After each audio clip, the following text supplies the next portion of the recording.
may ginawa akong video na may papakita ko sa inyo yung aking vlog kung paano yung step by step sa aking video simula umaga hanggang sa gabi. So, papaano ba, susuko na ba ako sa hamon ng buhay o lalaban pa rin? Sana po ay suportahan ninyo ako sa aking vlog. Sana ay ma-share ninyo ito kasi malaki po itong tulong sa amin mag-ina, sa inyong mga share, doon sa mga, para makarating din po doon sa ibig makatulong sa amin, tulad ng magpakailanman or wish ko lang, sana ay makarating din doon sa kanila at mapansin nila itong aking history ng aming buhay o hamon sa buhay bilang isang solo parent. Sana po panoorin ninyo po ito, ang aking vlog, dahil na i-edit ko po ito kung yung simula umaga hanggang hapon hanggang sa gabi. So, ilalagay ko dito sa aking video dito sa vlog. Kaya sana ay maintindihan ninyo yung step by step ng aking mga video. Kahit wala pa akong kain sa umaga, pumunta muna ako sa aming baboyan, naglinis at nagpakain ng baboy. Kaya iniwan ko yung mga anak ko na wala pang kain. Pag-uwi ko ng bahay, hito ko ng mainit na tubig.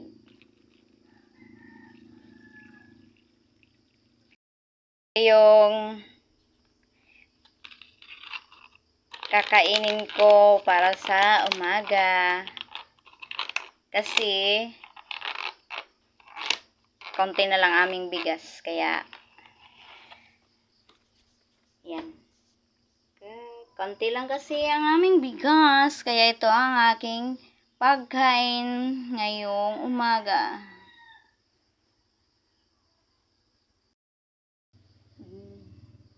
Dahil yan na lang ang natitirang bigas namin. Kaya budget habang wala pang purpose. Nahiya kasi ako utang sa tindahan. Nahiya talaga ako. Ayaw ko kasi magkaroon ng utang.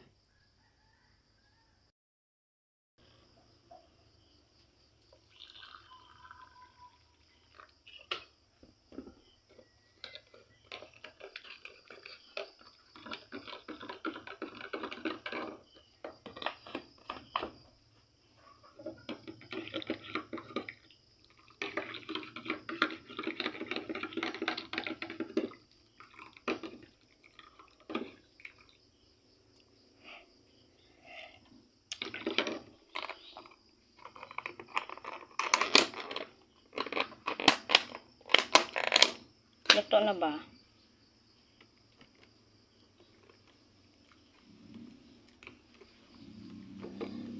Ito na lang ang aking kakainin. Dahil yung natira naming kanin kagabi, yun na ang pinaghatian ng 3 kong anak ngayong umaga. Budget lang kasi walang naghahanap buhay, walang saging maibenta, kaya tiis-tiis muna habang wala pang mga saging akong mabili. Hirap kapag walang misa.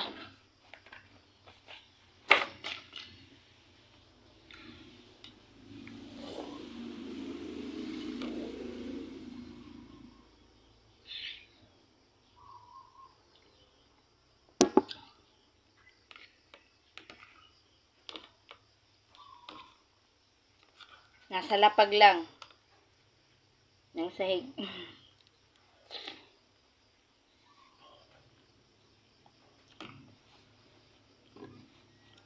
Flo.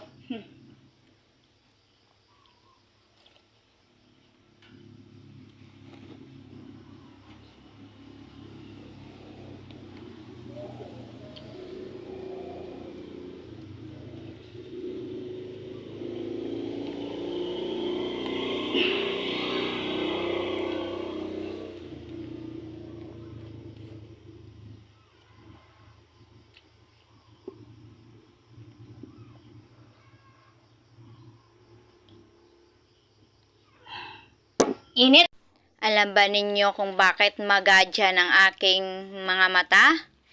Dahil nagmuni-muni ako pakatapos ko kumain, pakatapos ko bumihis, nagdrama muna ako sa buhay ko, din naglaba.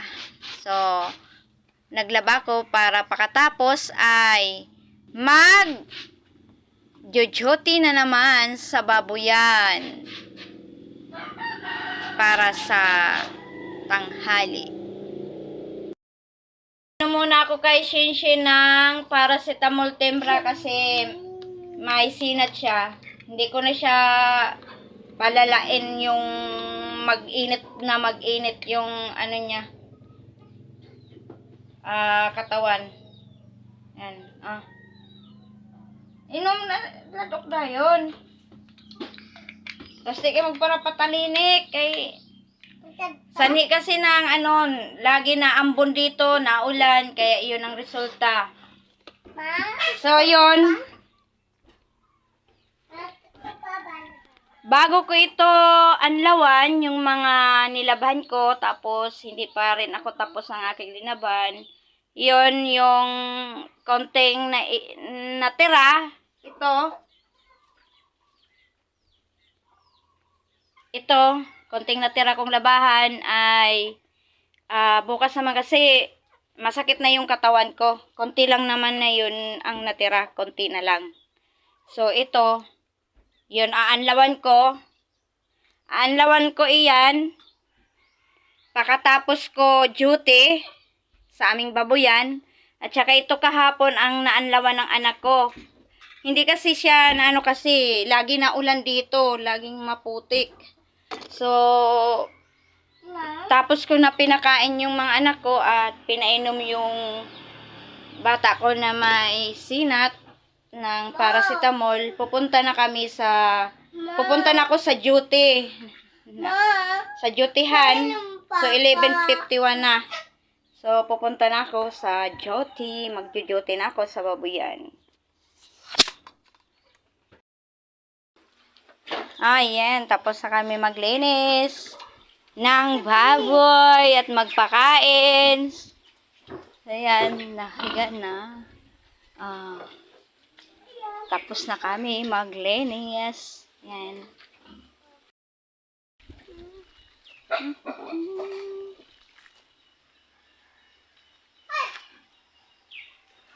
Tapos na kami maglinis ng babuyan. Pagkatapos sa babuyan, nagpupulive na ako. Pagsapit ng gabi. So, nagtimpla lang ako ng kokwa para magkaroon ng laman yung tiyan ko. Kasi yung natirang pagkain kaninang tanghali ay pinaghati-hati ko sa tatlo kong bata para hindi sila magutuman. Hindi bali na lang ako ang magutuman. Basta ang importante, yung mga anak ko matulog sila ngayong gabi. Tulog na nga silang tatlo. Hindi sila magutuman. So, kasi hindi ako nagsaing ng kanin. Kasi binabudget ko lang yung bigas para magkaroon pa rin kami ng pangsaing. Yung puhunan ko nga para sa saging ay nabawasan ko. Nagbili ako ng 2 kilong bigas para may pangsaing kami para sa umaga. Konti lang kasi yung aming bigas. Yan, nakadami. So, nabawasan ko yung puhunan ko para sa saging. Kaya ito, bumili akong 2 kilo ng bigas. Yan lang. Kaya, tinitipid ko lang para okay lang sa akin kung magutuman. Basta mga anak ko, hindi. Sila yung makakain kahit konti. Ayaw magpakita ng mukha ng anak ko. Pinaghati-hati ko lang yung kanin sa 3 kong anak. So, ako, kape lang yung ininom ko. Nagtempla lang ako ng kape. Ang dalawa ay tapos na, tulog na yung isa. At yung isa ay matutulog na, tapos na rin kumain yung dalawa. Ang isa ay hindi pa. So, konting kanin lang yun. Pinaghati-hati ko lang sa kanila. Kaya, challenge to sa akin na walang kain hanggang umaga. Ewan ko kung kayanin ko yung hanggang umaga. Pakita ka, M, sa video! So, ang oras ngayon ay nasa alas 12:06 ng gabi. So, kaninang umaga, nalimutan ko na may duty pala sa aming babuyan.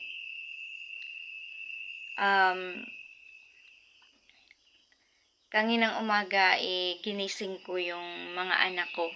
Yung grade 2 at saka preschool. Minabadali ko silang ginising. Tapos, hindi pa ako kumain ng paniaga o para sa pang-aga.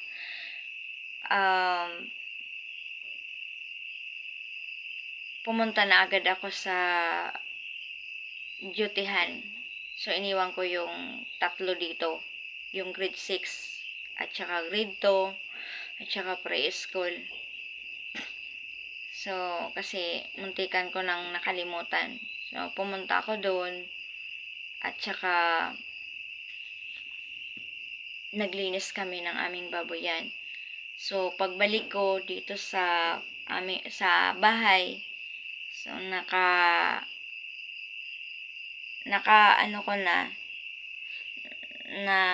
pupunta na ang mga anak ko sa paaralan. Then, pagdating ko dito sa bahay, naglaba ako.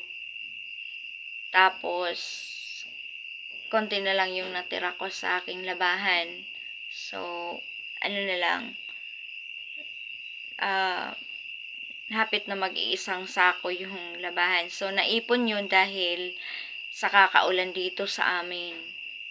Walang tigil sa kakaulan. Kaya, so, makikita din ninyo kung yung step by step ng aking mga video.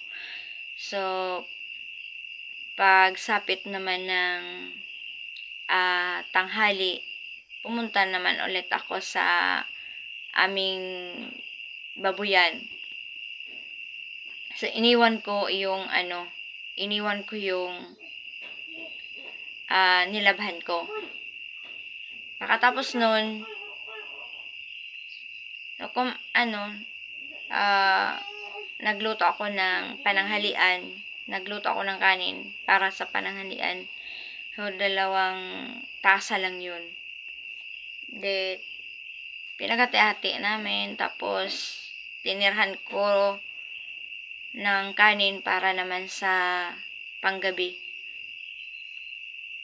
Then, yun, sumapit yung gabi. Ang ginawa ko naman, challenge. Walang kain challenge naman ako. Nagtempla lang ako ng kape. Then, yung natirang kanin na para sa pananghalian, yung natira sa pananghalian na kanin, so pinaghati-hati ko sa kanilang 3 para sa pagkain nila panggabi. Di bali na lang na wala akong kain sa gabi. Hindi ko alam kung kakayanin hanggang pagising sa umaga na walang kain. So, sa pagsapit ng umaga, syempre, magluluto ako ng kanin. So, pag ginutom, so kakain ako. So, ito. Kaya, makikita din ninyo sa aking video. So, bilang isang solo parent, matindi talaga yung hamon para sa akin. Na, di bali na lang, wala akong kain, basta ang importante yung mga anak ko. Kasi wala naman akong ibang matatakbuhan. Kaya wish ko lang talaga sa aking mga anak na mapag-aral sila, makapagtapos, at makapagtrabaho din sila balang araw na hindi sila makaranas ng maging gaya ko. Kasi noong bata pa talaga ako, wala pa akong 1 year old, iniwan ako ng aking ina sa aking lolo't lola. Kaya high school graduate lang yung natapos ko. Wala nang kakayanan yung lolo't lola ko na pag-aralin pa ako ng kolehiyo. At di yun nagpayag yung lola ko para pag-aralin ko yung sarili ko. Kasi nababahala yun. Kaya ngayon, ayaw kong makaranas yung mga anak ko sa naranasan ko. Kaya, tanging sa Diyos lang manalangin, pero baka maitatanong nyo, nagugutom ka ba? Kaya hindi ka nakakatulog? Di naman. Hindi ako nakakaramdam ng gutom ngayon. Pare lang ako. So, sana panoorin po ninyo yung aking video. Subscribe po ninyo yung aking YouTube channel. I-share po ninyo yung aking vlog. Sana malaki po itong tulong para sa amin mag-iina. Sana makarating pa sana mag-trending itong aking video. Na sana matulungan din kaming mag-iina. Kasi,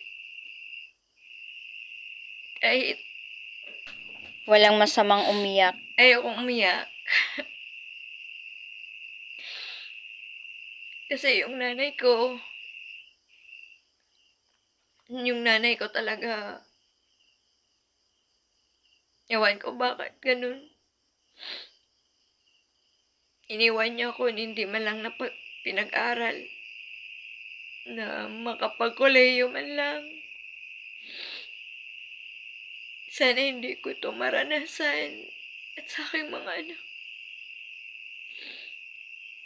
Kaya, sana humihiling ako ng tulong sa inyo. Sana maipagkalat ninyo itong aking video. Itong vlog ko. Sana supportahan ninyo ako. Na sana balang araw ay maging matagumpay akong vlogger. Gagaya ng iba. Ginagawa ko to para sa mga anak ko. Ginagawa ko to para hindi na ako tatakbo kung saan.